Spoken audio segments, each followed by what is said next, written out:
کیا ایسی حدیث ایگزسٹ کرتی ہے کہ علماء کی یہ ذمہ داری ہے کہ وہ حکمرانوں کو پرائیویٹ میں جا کے اکیلے جا کر ان کو نصیحت کریں اگر وہ کچھ غلط مس لیڈ کر رہے ہوں؟ جزاک اللہ خیر. السلام علیکم. وعلیکم السلام ورحمۃ اللہ. ہاں ایسی حدیث کوئی ہے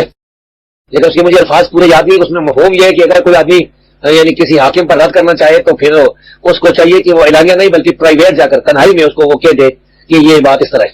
ویسے یہ حدیث بھی صحیح ہے کہ سب سے افضل جہاد جو ہے وہ کلمہ حق کے ظالم سلطان کے سامنے بیان کرنا، ظالم حکمران جو اس کے سامنے کلمہ حق بیان کرنا، یہ سب سے افضل جہاد ہے. اور یہ حدیث بھی صحیح ہے. تو یہ مختلف حالتیں ہیں. بہتر اور افضل یہی ہے اہل سنت کے نزدیک کہ حکمرانوں پر اعلانیہ تنقید نہ کی جائے بلکہ پرائیویٹ جا کر مسلمان حکمران جو ہے پرائیویٹ میں ان کی جو ہے ان کو بتا دیا جائے، اور اگر وہ نہیں مانتے تو پھر ان کے خلاف خروج نہ کیا جائے، پروپیگنڈا نہ کیا جائے. اس سے امت میں بڑا فساد پیدا ہو جائے گا. تو ایک ویڈیو آپ نے ملاحظہ کی جس کو حافظ زبیر علی زئی صاحب کے فیس بک کے ایک پیج نے وائرل کرنے کی کوشش کی، اور اس کے اندر یہ میسج دیا کہ اگر آپ نے حاکم وقت یا ظالم سلطان مسلمانوں کا اگر ہو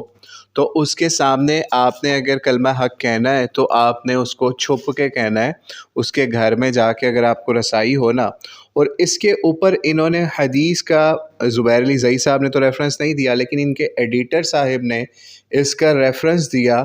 19,415 نمبر حدیث ہے مسند احمد کی، کہ سمجھ لیجئے مسند الکوفیین جو ہے نا اس میں سے انہوں نے یہ ریفرنس دیا. تو آئیے پہلے اس روایت کی طرف ہی چلتے ہیں جو انہوں نے سمجھ لیجئے حدیث کہہ کے جھوٹ بولا، یعنی نبی علیہ الصلوۃ والسلام کی طرف یہ بات منسوب کی، حالانکہ نبی علیہ الصلوۃ والسلام نے ایسی کوئی بات نہیں کہی کہ جناب اگر آپ کو حاکم وقت کی اصلاح کرنی ہے تو آپ اس کے جا کے پرسنل میں چھپ کے کہیں، ویسے اوپنلی نہیں کہہ سکتے. ٹھیک ہے، آئیے اس روایت کی طرف چلتے ہیں. سعید بن جمعان سے کہتے ہیں کہ ایک مرتبہ میں حضرت ابن ابی اوفا رضی اللہ عنہ کی خدمت میں حاضر ہوا. اس وقت تک ان کی بینائی ختم ہو چکی تھی. انہوں نے مجھ سے پوچھا تم کون ہو؟ میں نے بتایا میں سعید ہوں. انہوں نے پوچھا تمہارے والد کیسے ہیں؟ میں نے عرض کیا کہ انہیں تو ازارقہ نے قتل کر دیا ہے. ٹھیک ہے، یہ ازارقہ جو ہے نا، ازارقہ یہ اصل میں خارج کی ایک سمجھ لیجیے جماعت تھی یا ان کا بھی ایک گروہ تھا. کہتے ہیں انہوں نے قتل کر دیا تو انہوں نے 2 مرتبہ ازارقہ پہ لعنت الہی نازل ہوئے کہا. اور نبی علیہ الصلوۃ والسلام نے پھر انہوں نے آگے سے یہ بات بتائی کہ نبی علیہ الصلوۃ والسلام نے ہمیں بتایا ہے کہ وہ جہنم کے کتے ہیں.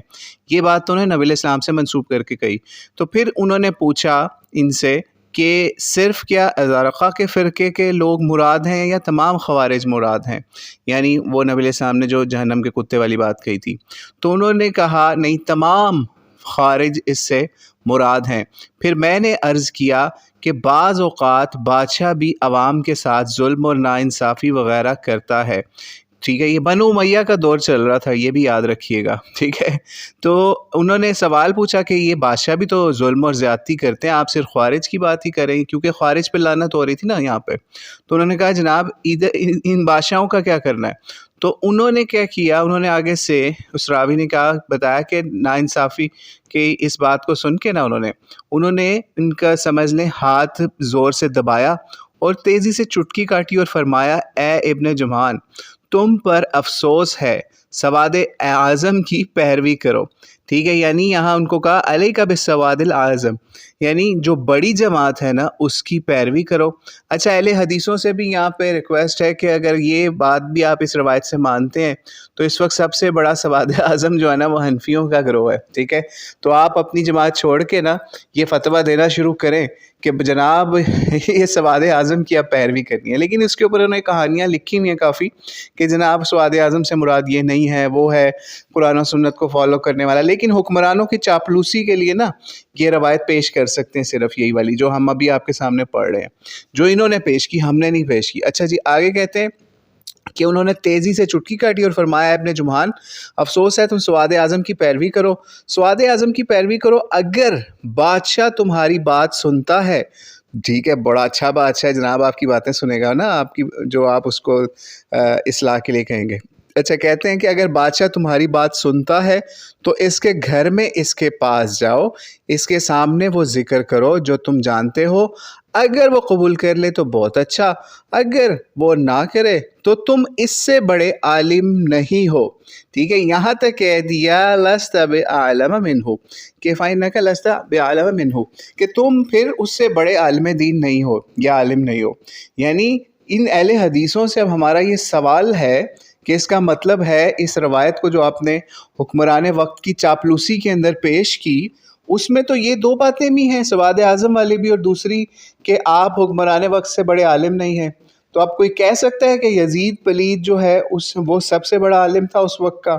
ٹھیک ہے، یا پھر اور معاملات کے اوپر۔ بہرحال آپ کو بتانا صرف یہ ہے کہ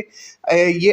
ہر روایت سے نا اپنی مطلب کی چیز نکالتے ہیں، باقی چھوڑ دیتے ہیں۔ تو اس کا مطلب ہے آج کے دور میں اگر زرداری اور شہباز شریف جو ہیں وہ اہل حدیثوں کے عالموں سے بھی بڑے عالم ہیں، تو ان کو جو ہے نا پھر ان کی اصلاح کی کوشش نہیں کرنی چاہیے۔ تو بہرحال انہوں نے اسی ویڈیو کے اندر ایک چیز اور بھی پازیٹیو پیش کی، وہ یہ کہ انہوں نے خود بھی جو ابن ماجہ اور کتابوں کے اندر جو روایت آتی ہے نا کہ آپ جو افضل جہاد ہے وہ سلطان جائر کے خلاف یا اس کے حق اس کے سامنے حق بات کہنا ہے، وہ تو انہوں نے اشارہ کر دیا، لیکن مدعا یہ بنایا کہ آپ اس کو چھپ کے ہی کر سکتے ہیں۔ اب ہم ان کی چیز کا رد بھی حدیث سے ہی پیش کرتے ہیں کہ چھپ کے کرنا ہے یا اس کے سامنے کرنا ہے۔ اگر ہم احادیث کی کتابوں میں اور طرف جائیں، جیسے امام البانی رحمۃ اللہ کی کتاب ہے، اس کے اندر بھی 3506 سلسلہ صحیحہ کے اوپر بھی اس روایت کو وہ لے کے آئے، انہوں نے صحیح بھی کہا، اور کتابوں میں بھی معجم طبرانی معجم الکبیر طبرانی کے اندر بھی، اور بھی مستدرک کے اندر بھی یہ روایت مل جاتی ہے کہ نبی علیہ السلام نے فرمایا، اس کا مفہوم ہے سید الشہداء حمزہ بن مطلب ہے، اور وہ شخص بھی ہے جو قام ورجل قام الی امام جائر فامرہ ونہہ فقتلہ۔ ٹھیک ہے، یعنی کہا گیا کہ وہ شخص بھی سید الشہداء ہے جو کہ ایک ظالم حکمران کے سامنے کھڑا ہوا اور اسے کوئی اچھی بات کا حکم دیا اور برائی سے منع کیا، تو اس حکمران نے اسے قتل کر دیا۔ اب آپ خود بتائیں کہ حکمران کے سامنے قامہ کی بات ہو رہی ہے، قیام کی بات ہو رہی ہے، تو قیام کیسے ہوتا ہے؟ ٹھیک ہے، اپنے کسی اہل حدیث سے پوچھ لیجئے گا کہ جب بھی کسی ظالم کے سامنے قیام کرنے کی بات ہوتی ہے تو اس کا معنی کیا ہوتا ہے۔ ٹھیک ہے، تو یہاں پہ قام الی امام جائر کی بات ہو رہی ہے، ٹھیک ہے، جو ظالم سلطان کے سامنے، جس طریقے سے قیام امام حسین جس کو کہا جاتا ہے، اکثر ہمارے علماء اس بات کو جانتے ہیں۔ ٹھیک ہے، تو قیام کرنا ہے یعنی کھڑے ہونا، یہ سمجھ لیجئے سب سے بڑا جہاد، یا ایسے بندہ جو اگر شہید ہو جائے تو اس کو ہمارے نبی علیہ السلام سب سے سمجھ لیجئے بڑا شہداء کا سردار بتا رہے، اور یہ کیا کہہ رہے تھے جی، نہیں چھپ چھپ کے آپ قیام کریں، ٹھیک ہے، چھپ چھپ کے اس کے پاس جا کے جو ہے نا وہ کریں، نہیں تو اس سے بڑا مسئلہ خراب ہوگا۔ یعنی یہاں تک کہ ہمارے جو گزرے ہیں محدثین، انہوں نے اس طرح کے ابواب باندھے ہیں محدثین نے کہ کس طریقے سے آپ نے ظالم حکمران کے سامنے کلمہ حق بیان کرنا ہے۔ ٹھیک ہے، تو یہ چیزیں جب ہم ان کو دکھاتے ہیں یا بتاتے ہیں تو یہ جو ہے اس کے اوپر آپ کے سامنے ہی ہے کیسی چیزیں کرتے ہیں۔ اور یہاں ہم جو حافظ زبیر علی زئی صاحب کا پیج رن کر رہے ہیں، ان سے بھی ایک ہماری درخواست ہے کہ بھائی آپ یہ کیا کام کر رہے ہو، کہ حافظ زبیر علی زئی صاحب تو فوت ہو گئے ہیں، اب آپ ان کی ایسی آڈیو نکال کے اور اس کے اوپر یہ ٹائٹل بنا رہے ہو کہ حکام کو تنہائی میں نصیحت کرنی چاہیے، اور پیچھے گورنمنٹ کی building kind of white house لگا کے دکھا رہے ہو کہ جناب آپ کو مدخلی بننا ہے اور آپ کو جو ہے نا جو حاکم وقت ہے نا اس کے بارے میں زبان نہیں کھولنی۔ تو ہم انہی یزیدیوں کو، یعنی جو لوگ ایسی باتیں مشہور کرتے ہیں کہ آپ حکمران کے بارے میں کوئی بات نہیں کر سکتے، تو ہم ان یزیدیوں کو دو حوالے پیش کرتے ہیں انہی کے سمجھ لیجئے منظور نظر چیز سے۔ جیسے مثال کے طور پہ آج آپ دیکھ لیں، یہ جو حافظ احسان الہی ظہیر صاحب کے بچے ہیں، ابتسام الہی ظہیر یا ہشام الہی ظہیر، آپ پچھلی 2 حکومتوں کے اندر دیکھ لیں، چاہے عمران خان کی حکومت تھی یا اس وقت شہباز شریف کی حکومت چل رہی ہے، ان دونوں حکومتوں کے اندر انہوں نے اوپنلی ممبر رسول کے اوپر بہت دفعہ حکمرانوں کے اوپر تنقید بھی کی ہے، ان کو دعوت اصلاح بھی پیش کیا، ان کے غلط کاموں کو انہوں نے باقاعدہ تنقید کا نشانہ بنایا۔ تو اب اس کا مطلب ہے کہ آپ کے اپنے یزیدی جو لوگ ہیں وہ اس چیز پہ عمل نہیں کرے، حدیث کے اوپر عمل نہیں کرے جس کو آپ نے حدیث بنا کے پیش کیا، یعنی قول رسول بنا کے پیش کیا کہ آپ حکمران کے سامنے جو ہے نا اوپنلی پبلک کے اندر کوئی بات اس کے خلاف نہیں کر سکتے۔ تو یہ آپ کے لوگ کیا کر رہے ہیں، آپ کے کچھ علماء اس وقت کیا کر رہے ہیں، ان کو پکڑو جا کے پہلے، ٹھیک ہے۔ تو اب اور دوسری چیز بھی آپ دیکھ لیں کہ اس میں جو سواد اعظم کی بات ہے، کیا اس کے اوپر اہل حدیث چلتے ہیں، یا پھر آپ خود سوچئے کہ حضرت موسیٰ علیہ السلام کا بھی آپ دیکھ لیں اسوہ یا ان کا طریقہ، قرآن پاک کے اندر وہ کیوں ڈالا گیا، ٹھیک ہے، یہ تو اللہ کو پتہ ہے، لیکن جو ہمیں چیز سمجھ میں آتی ہے وہ مسلمان امت کو ایک لیسن دینا تھا کہ چاہے فرعون جیسا بڑا حکمران ہو، اس کی بہت بڑے بڑے لشکر ہوں، اس کا بہت بڑا سواد اعظم ہو، لیکن آپ نے فرعون وقت کے سامنے کلمہ حق بلند کرنا ہے، چاہے آپ کے پاس جتنے مرضی تھوڑے لوگ ہوں۔ تھوڑے لوگ ہی تھے تو نا، حضرت موسیٰ علیہ السلام کے پاس بہت تھوڑے لوگ تھے، ٹھیک ہے، یہ چیز ذہن میں رکھیے گا۔ اسی طریقے سے حضرت ابراہیم علیہ السلام کی اگزامپل قرآن میں دیکھ لیجئے کہ کس طریقے سے انہوں نے اس وقت کے جو عراق کے جو حاکم تھے یا پھر جو ان کے بڑے تھے جو بت قدوں کو اون کرتے تھے، حضرت ابراہیم علیہ السلام نے ان کو للکارا، ان کے بتوں کو توڑا، پھر بھی سمجھ لیجئے جب وہ لوگ نہیں مانے تو پھر اس جگہ سے انہوں نے ہجرت کر کے دوسرے علاقوں کے اندر چلے گئے، فلسطین شام والی سائڈ پہ۔ تو وہ کیا تھا، یعنی بڑی بڑی جماعتوں کو انبیاء نے چھوٹی چھوٹی جماعتوں کے ساتھ چیلنج کیا اور ان کے حکمرانوں کو باقاعدہ للکارا، ان کے سسٹمز کو للکارا۔ تو یہ چیزیں قرآن پاک کے اندر قصے کہانیاں نہیں ہیں، بلکہ یہ مسلمانوں کی اصلاح کا سامان تھا، اور نبی علیہ السلام نے جب یہ چیزیں اللہ کی طرف سے نازل ہو رہی تھیں تو مسلمان امت کو پریپیئر کر رہے تھے نبی علیہ السلام کہ چاہے امت کا فرعون اس وقت